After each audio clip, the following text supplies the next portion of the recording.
Jazzy? Jazzy's on. Hey. So, yeah, I got at least one email about somebody being sick, but I know there's some other people do this sign on. So they'll be here. And if not, they'll be on the recording. So it's all good. Hey, everybody. For those of you that are watching the replay and those that are watching live, welcome back. We are almost done. We have 2 more after this. This is wild.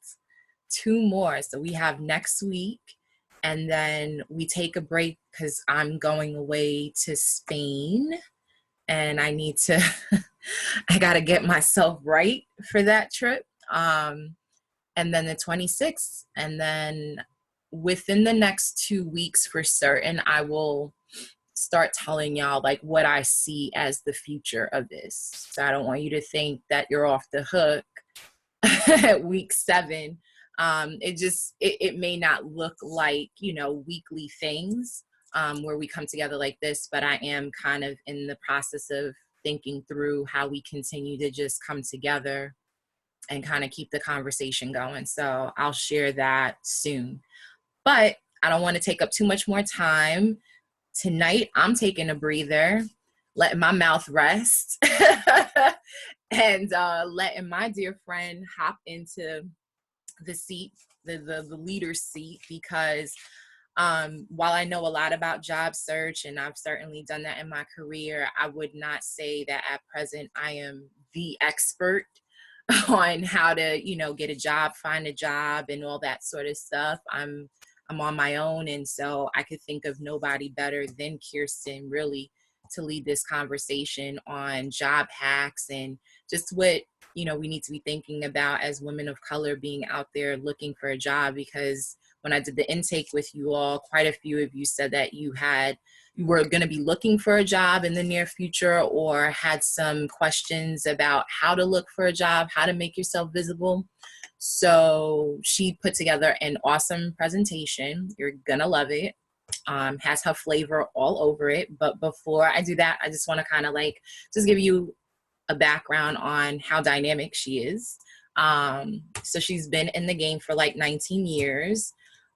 She's the founder of Trap Recruiter, which is a small business committed to bridging the gap between the job seeker and organizations committed to attracting, hiring, developing, and retaining diverse talent and fostering inclusive cultures.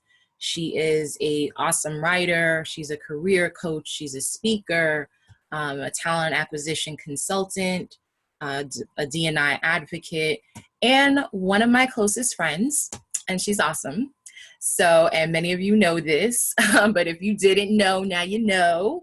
So I'm going to turn it over to Kirsten, but first let me share my screen so you can see her Prezi.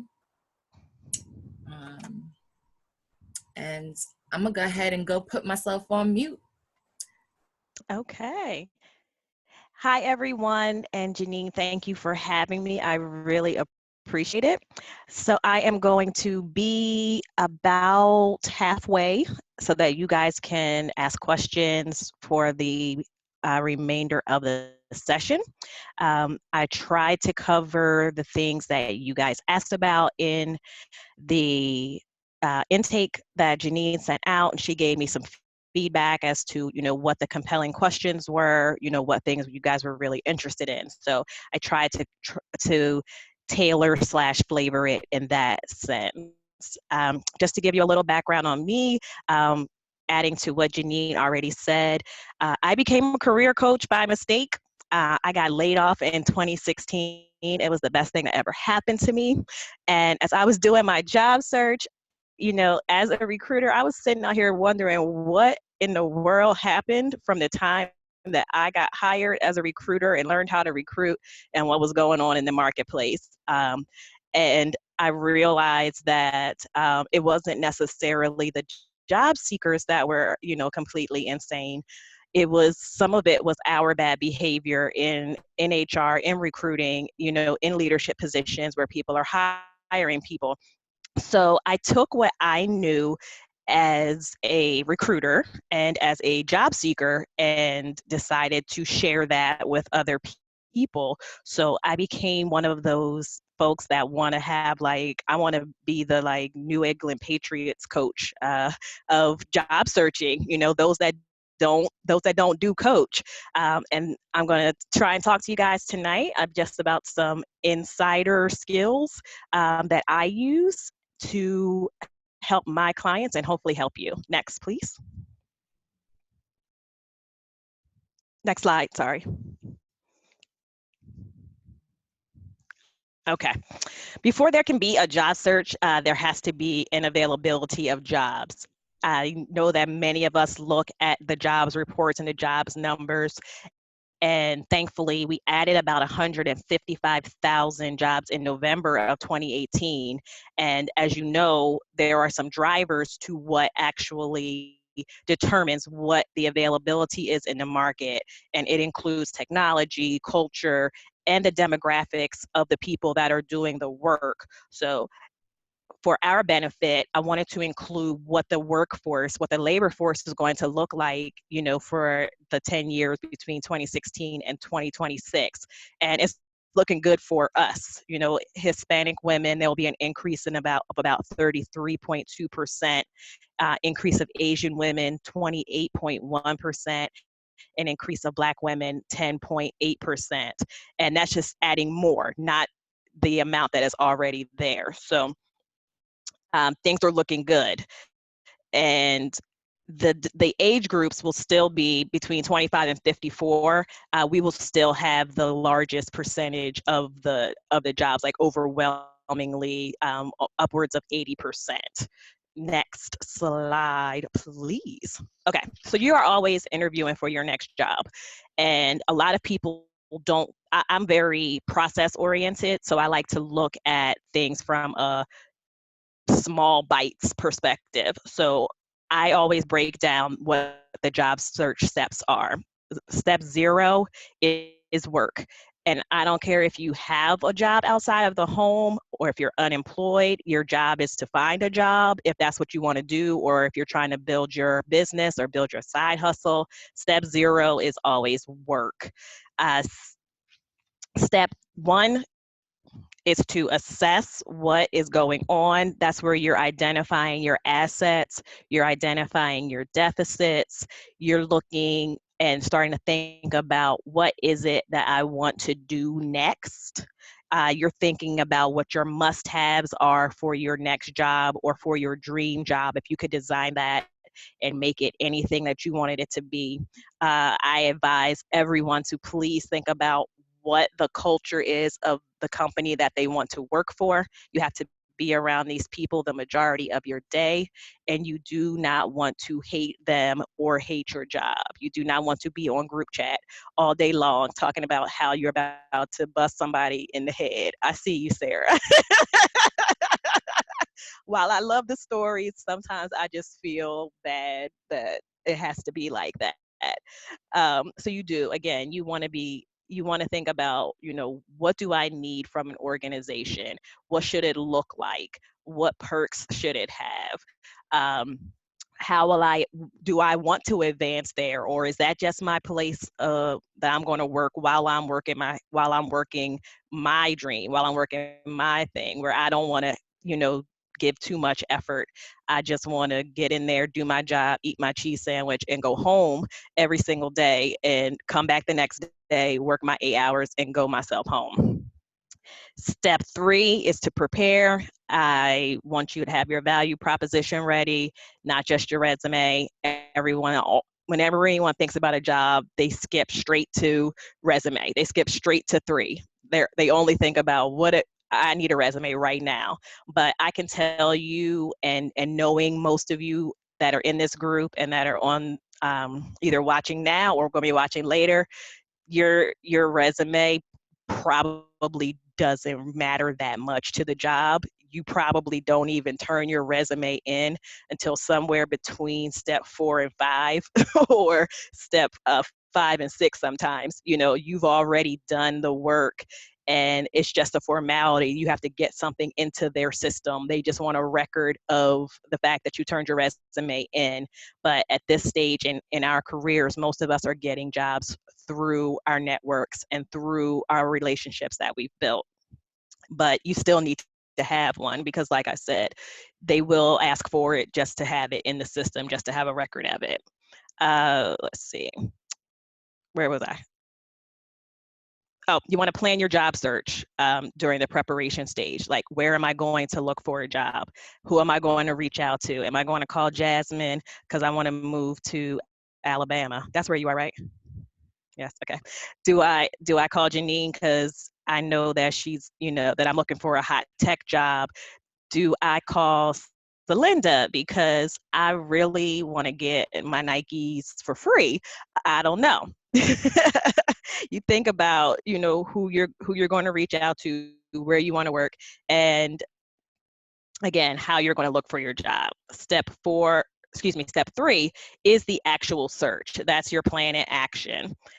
Step 4 is the contact. That's where you're banging out your network. You're on LinkedIn, you're going to networking events, you're going to career fairs, you are going and emailing your friends, you're letting people know that you're available, through your network and through applying for jobs, however you decide to do it. Step 5 is the interview, and then again, step 6 is going back to work.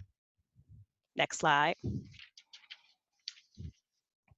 Okay, so for me to put my plan in action, I advise my folks to break things down, like I said, into 4 little steps. I call my little trap hacks. The T for trust, the R for relationship building, the A for accountability, and the P for your proactive approach. So we got to start with trust. And I always advise everyone to start internally. Trust yourself, trust your abilities, trust your instinct, and trust the process. When you are trusting your abilities, I had this problem, having been out of work for some time, but even more so, having been in an organization for a long time, you get comfortable, that job really well, and you start to trick yourself to believe that, maybe you're not, the one that should be trying to branch out and go do something different, because you feel comfortable there. But trust your abilities and trust everything that you learn, trust everything that can be applied to the next job. Trust yourself, know what's best for you. There is nothing worse than sitting at a job and doing work that you are not passionate about, that you do not enjoy, and that literally makes you sick every single day. Trust your instincts. You have to know when it's time to go. That could be immediately. Sometimes I have taken a job. I took a job in 2016 for 9 whole days, and I knew before I went there, stop laughing at me, Sarah. I knew before I went there not to take that job. And when I tell you that it was the most difficult 9 days of my life. I was a living, walking meme. It was like that, God sent me that joke people tell, God sent me a sign when you're like stuck on a life raft. God sent me a sign and he sends a helicopter. You're like, nope, I'm waiting for God. Yes, I got all of that. I got a life raft. I got the Coast Guard. Everybody came to save me. And Kirsten was like, well, I'm gonna just do this. And no, don't do that. Trust your instincts. Know when you should not be someplace and when it's time to move on. And then trust the process. If you have decided and you have a plan in mind, we all get wrapped up in our timing and when we think things should happen. But sometimes that job that we think is wonderful, that job that we think is perfect, it's not the right job for us, and something better is going to come along. So trust that, if you didn't get the job, there's a reason and something else will be there for you. Next, please. Relationship building. building. Trust is the foundation of building any relationship, and in your job search, networking is the core, it is the nucleus. Everything that you do, every activity that you do in your job search as it relates to building relationships, going to online job boards, career fairs, working through your alumni associations, conferences and events, working with recruiters like me, any professional or community organization. Those of us that blog and use social media to reach out to people and to test the waters, for employee referral programs, all of that has to do with networking and your ability to build relationships. One thing I can say is that if you don't first trust yourself, if you haven't established, modeled, and valued trust in yourself, that you cannot be a value add to anyone else until you have that, until you trust your abilities, until you trust that you're going to bring something to the organization, until you trust that you can do that job, you're not going to be a value add. You're not going to convince anyone else that you're capable and that you can do the things that you say you're going to do. Next. I'm getting through this way too. Oh, no, I'm not. I thought I was getting through way too quick. Okay. This is probably my favorite slide. So this is me. We look just alike. I think we do. Anyway, this is me if I, wore my hair naturally. Let's talk about accountability. This is the one that will go, no, it's not me. You a lie. This is accountability will go from 0 to 6. Every part of your job search, you have to be accountable. I took these 10 characteristics. They are a combination of the 4 pillars of accountability, as well as Greg Buston's 7 pillars of accountability for high-performing organizations. And I like to think of myself. I like to think of me, my brand, as an organization, whether I have a business of my own or whether I'm talking about myself as an employee or a leader in an organization. I am, I am a high-performing thing. So the first, again, is responsibility. That's the duty that binds you to the course of action. Answerability, you got to be called into account. Trustworthiness, trust is going to come up a lot of times. Trust is very, very, very important to me. Obligation, character, behaving in the way that is consistent with your ideology, with who you say you are. Learning, I am always trying to learn from my mistakes, from my missteps. Even when something happens good, I want to say, what could I have done to make it even a little bit better? Constantly learning new things, learning new skills, learning new ways of thinking about and doing things as it relates to my job and what I'm passionate about. 7 is tracking. Track your progress, track your goals and how you're meeting them, the milestones, track your performance against those goals, and always track your achievements. I have a calendar that I use that says, like, what is my win of the day?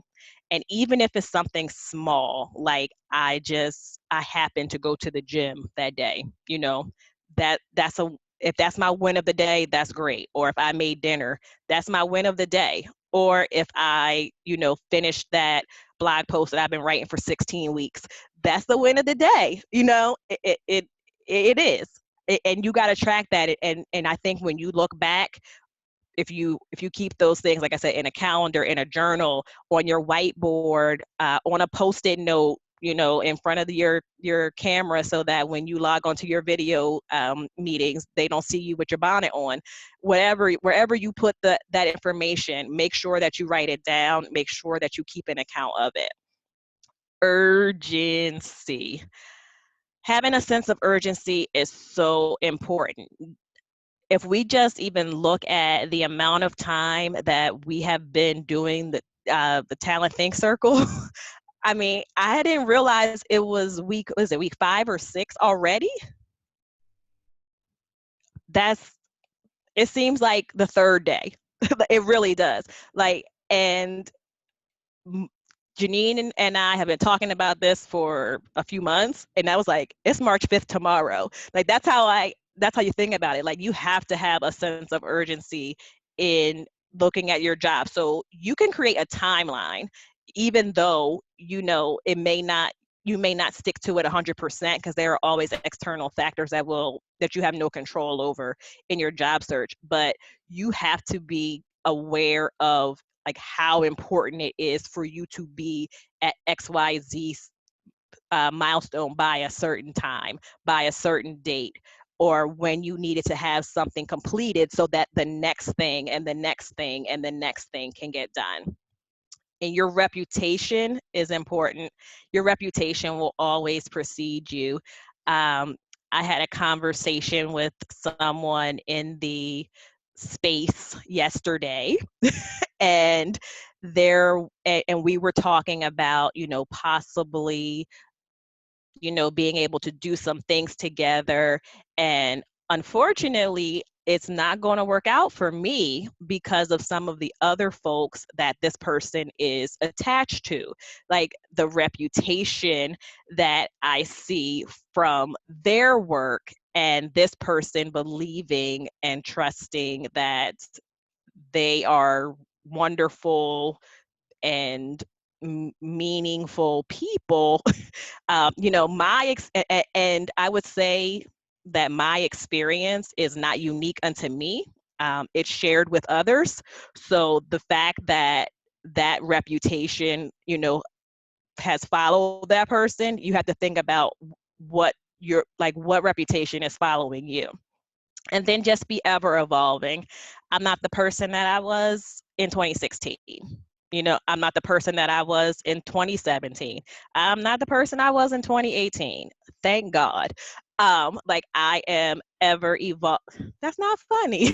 I am ever evolving, and I will continue to get better. And every one of us will continue to get better every single day. Next slide. Take a proactive approach. So you control your job search narrative. Many people, because I'm a recruiter, many people look to me to be their puppet master, and I am not Geppetto. I am a recruiter. I do not get people jobs. I help people get jobs. I don't control your job search narrative. You have to do that yourself. Pursue the job that you deserve, not the job you think you can get. I see many people, especially us, especially women of color, who will not apply for the director job, who will not apply for the vice president job, who will not apply for the chief job or anything that has a certain title because they don't think they're going to get it. But they'll apply for that mid-level manager position with the intention of, well, let me get my foot in the door, work really hard and harder than anyone else, longer hours than anyone else, take on every special project, take on every stretch goal that I can, go back to school and get 16 or 17 more degrees and certifications so that I can prove to these people that I am a wonderful person. And now it's been 4 years, and your mentee, who started 4 years after you, is now your boss, and you have to teach Lil Junior how to do the job that you should have had in the first place. Am I lying though? That's what we do. We do that all of the time. And again, let me be clear. If you do apply for that director job that you qualify for, that you have the skill set to do, and you don't get it, that's okay. Get the next one or the one after that. But I don't like this idea that we have to minimize ourselves and that we have to make concessions to make other people comfortable, or, like I said, with this mindset that we have to get our foot in the door. We have to do something to get someone to notice us, because as I mentioned on the last slide, your reputation already tells people who you are. And yeah, they're going to hire you. They're going to bring you in at a manager level or at a mid-level for a mid-level position, even though you have 18 years experience. And again, the person that you're going to be working for has 3 or 4 or 5 or whatever. They're going to bring you in because they know that you're going to do the work, and they know that you're going to do more than the work, and they don't have to worry about it. And then know your worth and add tax. This may rub people the wrong way, but we promise honesty and we promise Vegas rules.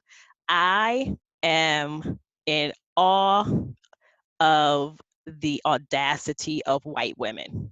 Like, they ask for things that I'm just like, you tried it and they get it. There's only 2 answers, yes and no. We don't take the risks that they do. Like, we don't do it, and we need to. And as much as I would love to say, stop, as Sarah had last year on the Black Lives Matter post, like, stop worrying about what white people think. Sometimes we gotta look at how white women think and about how they think about themselves and about how they just they have audacity. Like, they have like a lot of heart when it comes to what they think they should get.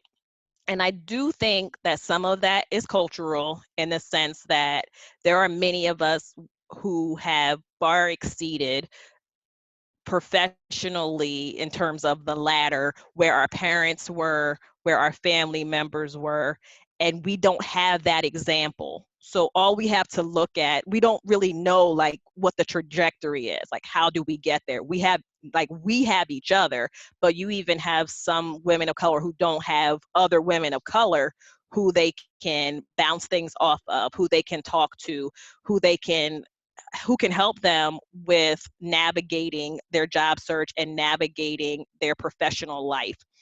So know your worth, and then add tax, because our white sisters are out here getting their money, getting their perks, their benefits, their time off. They working from home 100% of the time, and getting relocation assistance for 2 years, giving them 2 years to move. They're taking all the time that they want for their leave, for family, all that stuff. And we are breaking our backs, we're breaking our necks to be sitting there up in somebody's face when nobody else is in the office except for us. So we have to do better, and we have to demand more. We're not going to get past that 65 cents. We're not going to get past that 58 cents. Well, Asian women get 85 or so, but we're not going to get past that until we're not going to even get to Asian women until we start demanding more. That's not, they do make more. They do get 85 cents on the dollar. Next slide. So, we fall forward to succeed is one of my favorite quotes. I always think about that whenever I feel like, what the success look like for me. And it's all, it's got to be something that, you model. And as I did, by mistake, I fell into the success that I am just starting to have achieved at this point. Like, I fell into it. But thankfully, I fell forward, face forward. It had no choice but to keep moving and to keep going. And you can too, stay focused on the goals and not the obstacles that are in your way. Continue to inspire other women, help build them up and bring them up, lift as you climb. Remember that every day is a fresh start. If you have to just take a break, that's fine too. Take that rest, get your mind together, get your spirit right, whatever you do, do that, but keep your eyes on your goal. And if whatever that is, if it's getting a new job, if it's starting your business, if it's getting promoted where you are, you know, just remember to fall forward into that success. Questions, please. I did exactly 30 minutes. I'm so proud of me. Questions? Nobody has questions?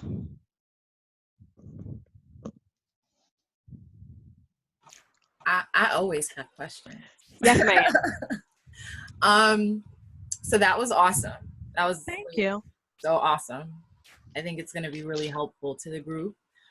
So, you know, with salary, the question is, yeah, I know I'm supposed to know my worth, and I know I'm supposed to add tax, but like, you know, how does that conversation look? You know, like, in your opinion, what is your advice to how we should be presenting ourselves, or the words we should be using to get those extra coins? Because, you know, for Amber, she can be cutesy and do the blinkety blink, and, you know, the coins just magically fall on her like glitter. It doesn't exactly stack like that for us. So I've found that those conversations end up being pretty serious, and not everybody's going to feel equipped. So, like, what are some hacks you have for that? So I always come prepared with data.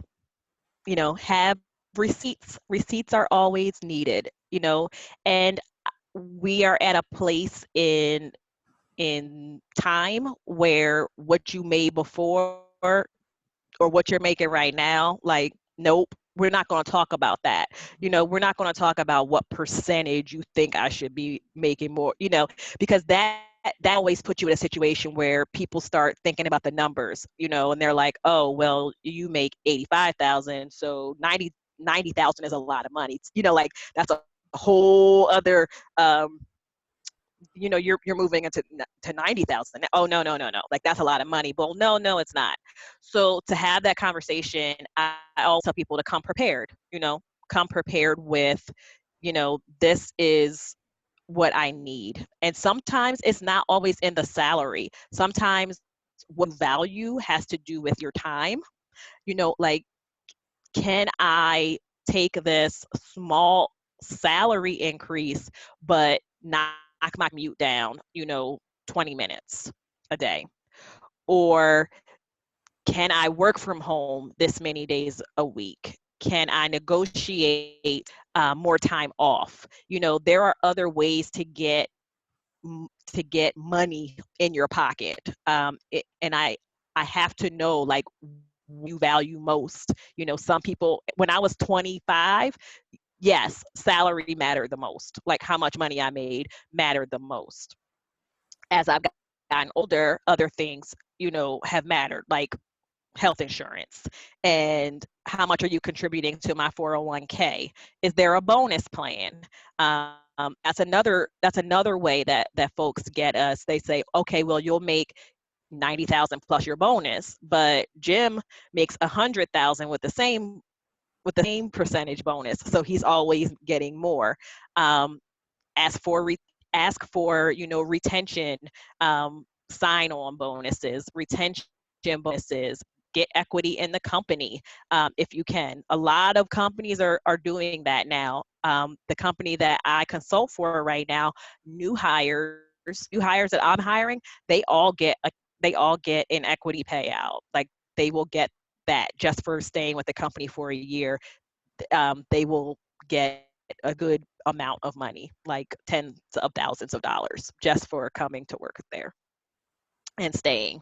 Um, be bold in your ask. You know, let it. And I don't want to say let it be reasonable, because I just made an offer to someone that I thought was completely unrealistic and unreasonable. But she had her mindset on what she wanted to make, and she had her mindset on what she would accept. And they wanted her that bad, and they will want you that bad, they'll give it to you. Like, we're not going to spend the time to continue to go through the job, continue to go through the recruiting process, because that costs money. And a lot of times it costs us less money to just give you the money, to be honest. So be confident in your ask and have the data that backs up why you want that. A And lot of us don't know what jobs pay. Like, you have to have that information going in. Um, I look at people that, again, they just think about a number. Like, I want to make six figures.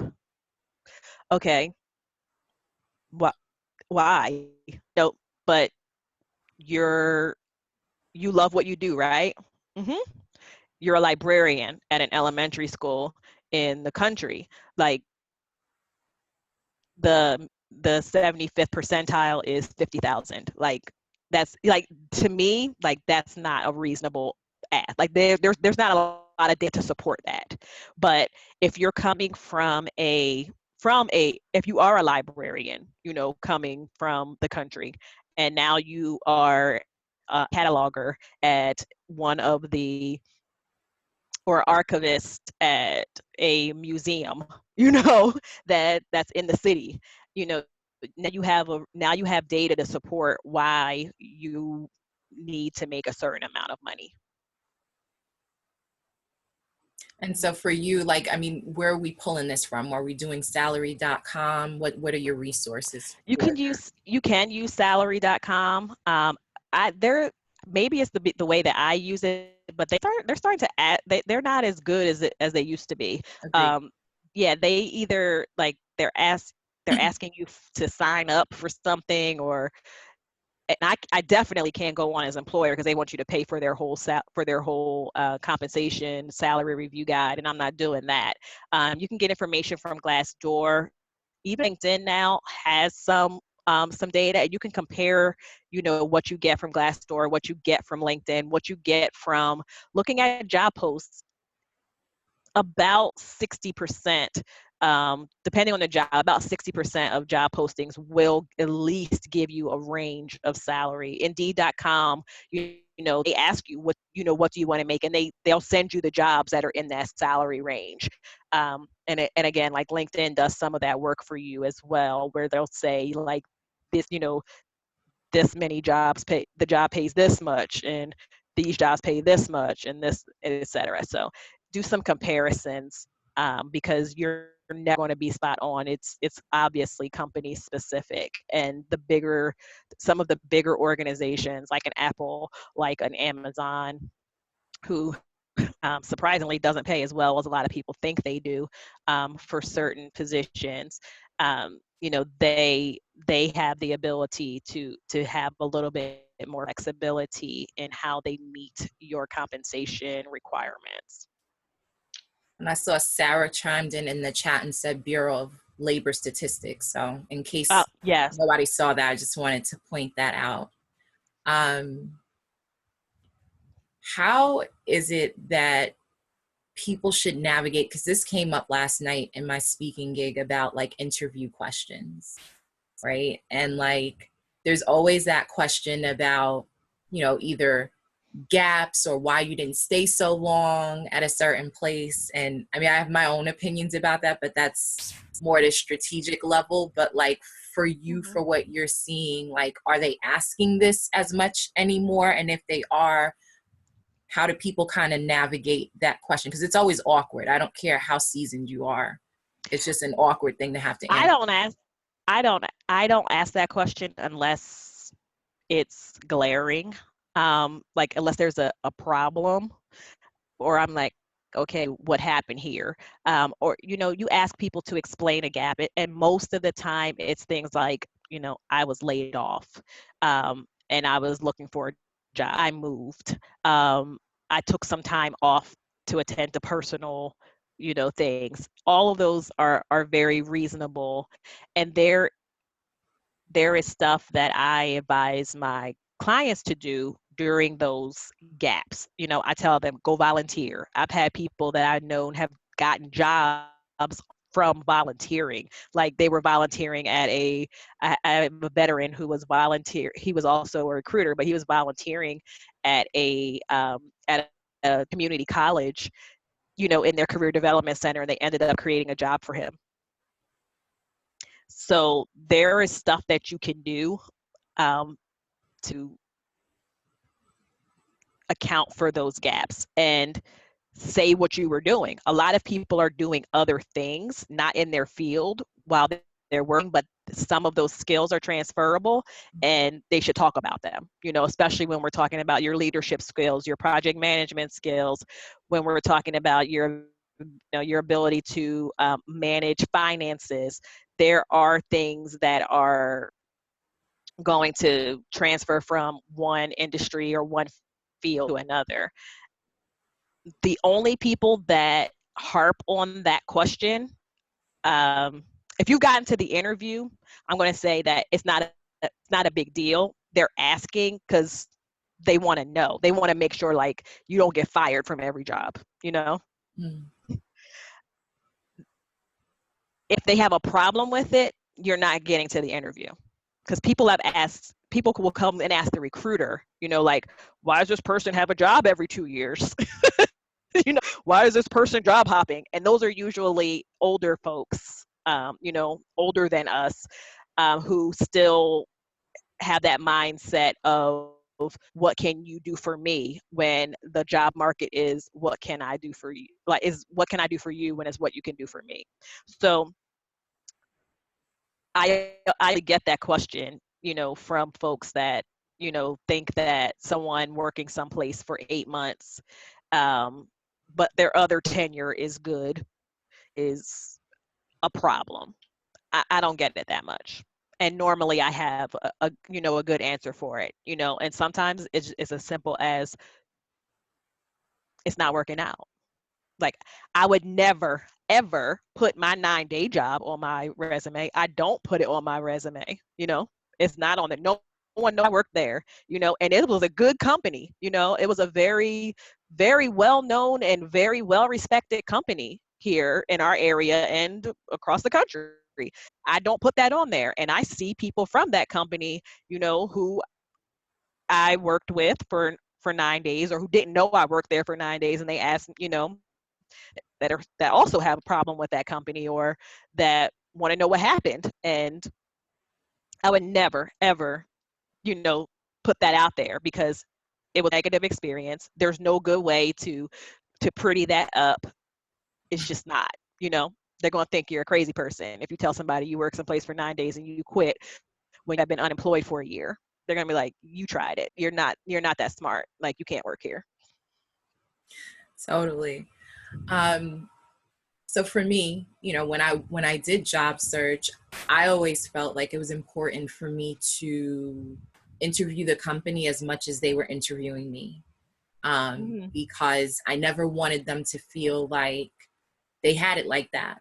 You know, like, do I want to bring my talents here? That is the biggest question.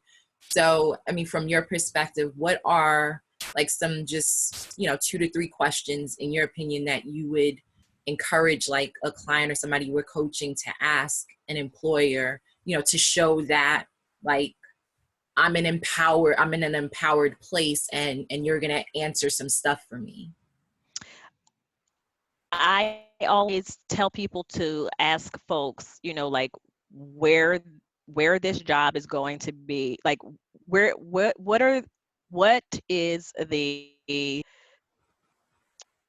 is the goal of this? Like, what problem am I solving for this job in, say, my first 90 days, in the next 6 months, in the next year? Like, what value do you need me to add to this organization? I need to know that. I need to know how my performance is going to be measured and when it's going to be measured. That's a big deal for me, because a lot of organizations don't have an answer to that question. And when I say, you know, like, how will I be assessed? How will my performance be assessed? They're like, huh? You know, what does success look like to you in this position? I always want to know why the job is open. Like, that's my number one thing. Is this a new position? How many times have you filled this in the past year? Because just like you don't like a job hopper, I don't want to work someplace where you can't keep people. And there's a reason for that. I try to ask questions about to get a feel for what the real environment is. And you're not always going to get that from the person that is going to be the person that's directly hiring you. A lot of times they don't know. You may be able to get that from other people in the organization. So I always come prepared with the things that are important to me. Like, I want to know what a typical work day is like. I want to know how my performance is going to be assessed and how often. And I want to know what is the culture of this organization. Yeah, totally. So, because it's all women of color here, I've had a few friends who, they're at a particular point in their career. They're certainly, well, actually, no, some of them are early careerists, but they've started making it a point of actually putting the employer on the spot during the interview process as to what their diversity Numbers inclusion are. looks like. What are you seeing in terms of the tolerance for such questions, and do you encourage that or discourage it? Like, where are you at on that? I ask it only because it's important to my job. And I normally ask it because when I walk into a place, if I was interviewing for a recruiter job or for any job in talent acquisition, if I walk into a place and I'm the only Black person, and that happens a lot. I know professionals, and even in this area, who I'm the only Black recruiter that they know, and that's crazy to me. Like, how do you not see that? Because they're used to seeing, white people being the people that are in charge of hiring. Um, I think if it makes them uncomfortable and it makes them, if they don't have the answer, I've asked that question where they didn't have the answer, but they said, what, they gave the, you know what, that's a goal for us and we want to get there. We would appreciate blah, blah, blah, and some were sincere and, well, perhaps if you could help us, figure that out, like what that looks like for us. Um, can they be honest and say, you know what, it's not a it's not a priority for us because we don't have enough people that are affected by not having a diversity, inclusion, and equity plan or program or anything like that.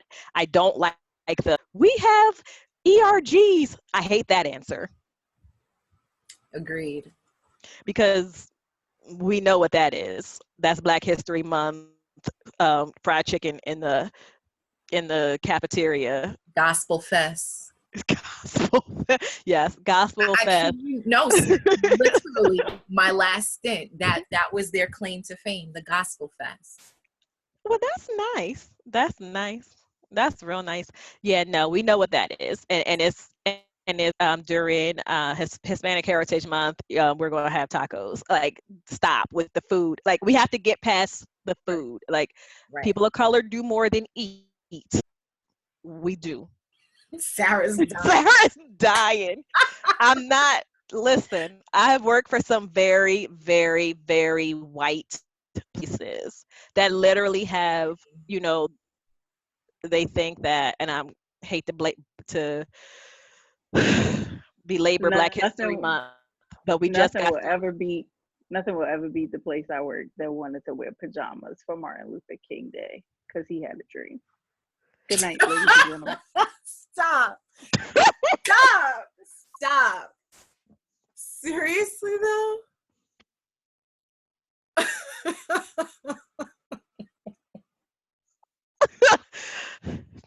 no. No.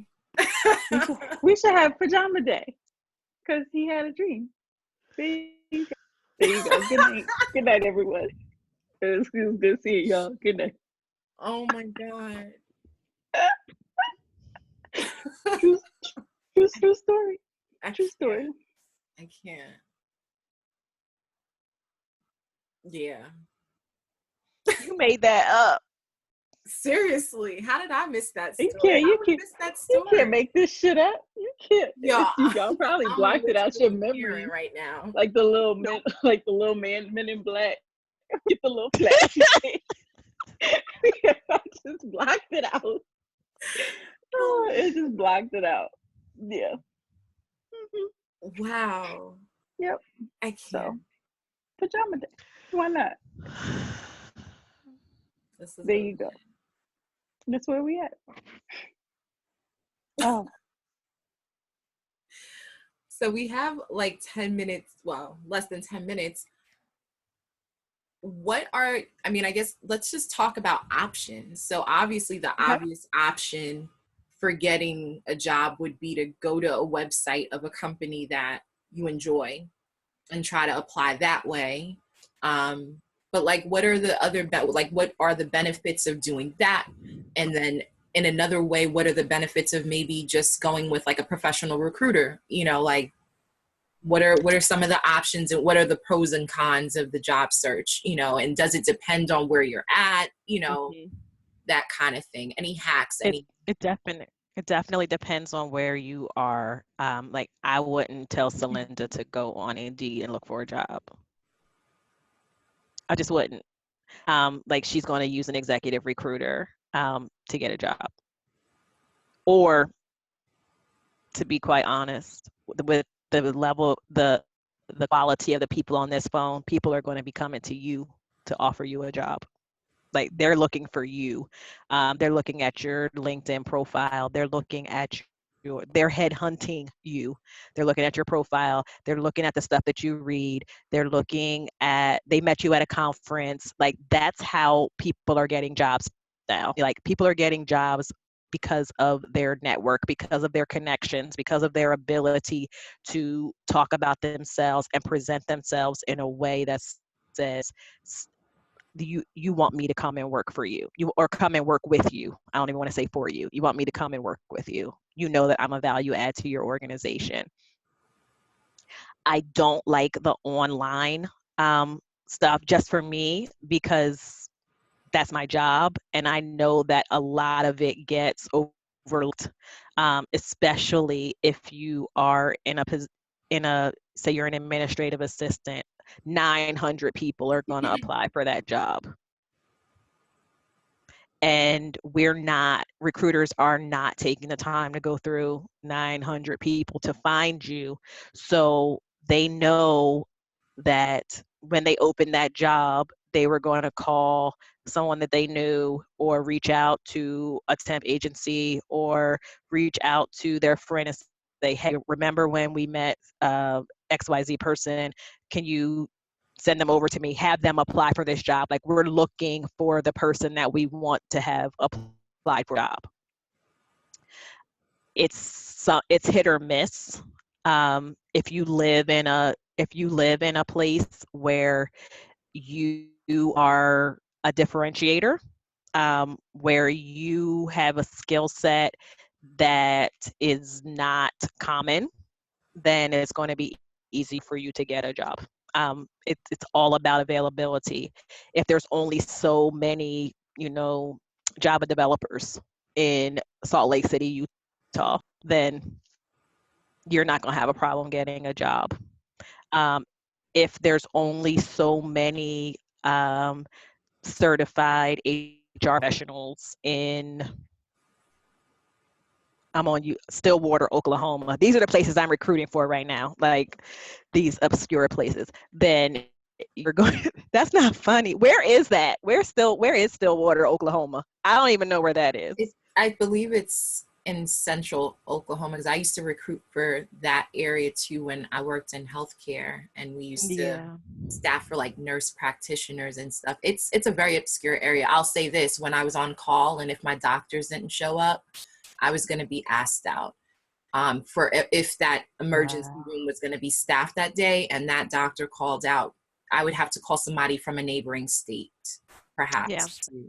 Yeah. So I do like the best way to get you're getting a job now today because of the people that you know.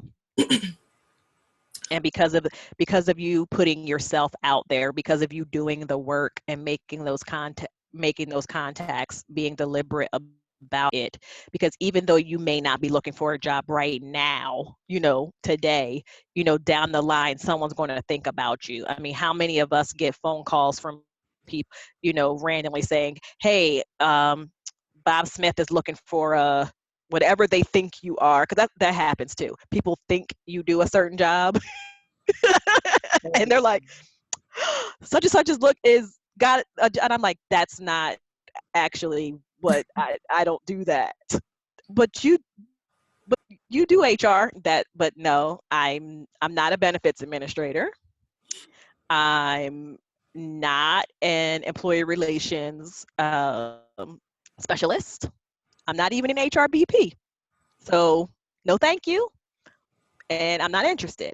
But you're getting a job again based off your reputation, based off the contacts that you made. I think that is the best way, because how many of us, know or have been in a situation where we went to a job blind per se because of what we thought it was going to be like. But knowing someone that has either worked there, that currently works there, that has a relationship with the person that's going to be hiring you, or you have a relationship with someone in the organization, I think that's your best bet. And there is enough information, there is enough everything out there. Like, there's enough information out there that we can find out anything we need to know or anything that's important to us before we're just, again, blindly applying for jobs on Indeed. And I saw a commercial for Career Builder today. I hadn't seen Career Builder in I don't know how long. I didn't even know people still use that. I don't go on job boards. I just don't. Yeah. And I'll just preface this by saying, because I know there's some people that will watch this and are on the call that aren't like an HR person. We have some healthcare people. So for them. Now, if you are in healthcare, you get your job, boo, because there are a lot of healthcare. There are more jobs than there are people. So yes, you can go on the internet and find a job. Like, even if I wanted to search for what I want to do, it's going to be few and far between. If I'm speaking for myself personally, like, I'm not going to find the talent acquisition operations job that I want. A lot of those jobs don't exist. Yeah, definitely. But to the point that you're making, if you are in healthcare and you can get online and get the job, still doesn't hurt you to be a networked professional. No, be networked. And yeah, absolutely. Please be networked, because even that, if you are online and you're in a niche group, like, get in a niche group, talk to other healthcare professionals. I'm in a bunch of groups on Facebook for behavioral analysts because I'm looking for behavioral analysts, or because I am interested in how they do things, and how I can apply that to how I create trainings and how I create workshops and things like that, like how people want me to relate to them in getting a job. So there are opportunities for you to talk to other professionals like yourself, and a lot of the times they're sharing jobs, they're sharing upcoming jobs. And in an industry like healthcare, 100%, you have a very, very healthy network of people that will help you. Cool. So before we go, just one last thing. You are pretty new at the business thing. But you're doing it. And for a lot of people in the group, this is the point, right? So you know, like what has been your big aha? Like what can you kind of leave the ladies with in terms of, you know, what is this business thing like? You know, It what has it been like sucks. for you? And how do you kind of It does. pushing it? True, to an extent. Yeah, it sucks.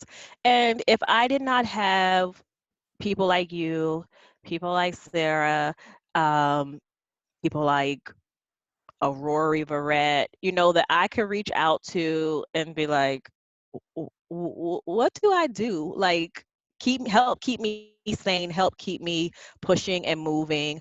Um, I wouldn't do this. Like the I do this because it's my passion. I do this because again, I went back to work for for 9 days, and the universe was like, I almost said to be, I did not tell you to do that. What I told you to do was this, like, help yourself. Like, and it's difficult, but it is worth it. A lot of days I wanna throw it away, but I can tell you 100% because I know that this is what I was supposed to be doing. I will not go back to work for someone. Like it would have to be um, Harry Potter, a black unicorn, everybody from Game of Thrones. Like they will all have to be there for me to accept that job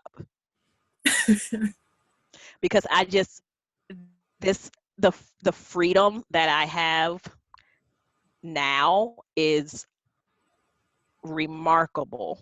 Um, I'm poor. Like I used to make a lot of money, but I've not been happier than when I have this freedom. And if I could find that in an organization where I could be my authentic self 100%, like I don't have to worry about did I say something um, to stand up for myself that rubs somebody the wrong way. Do I have to massage somebody's privilege? All that. Like if I have to worry about those things, then I don't want it. So being a business owner gives me that flexibility and gives me that freedom, and I wouldn't change it no matter how hard it is. And it is hard. Hard. It is very hard. It is hard. And again, if I could figure out how to find Harry Potter, a black unicorn, and all the cast of Game of Thrones, then I would gladly go back to work and still do some of what I do as my passion. Like I would still do that, but I haven't found that yet. And again, having the freedom to do my passion and it also be my work is tremendous. Like it's great. That is amazing. Thank you Thank you. for Thank you, sharing all that. everyone. I have to Good night. throw in that I was one of the people she called at that 9-day job. Rather, it was no, seriously, guys, it was like this. Janine, I'm not gonna make it. I'm not gonna make it. I was like, what's happening? Yeah, it was pretty bad. That's coming to Confessions of a Trap Recruiter. The Word. 9 days for every layer of hell in Dante's Inferno. For real. All right. Well, I took up enough of your time, but thank you so much, Yes. Kirsten. Thank you all for being here, and I will see you guys next week. Thank you. Bye, everyone. Bye.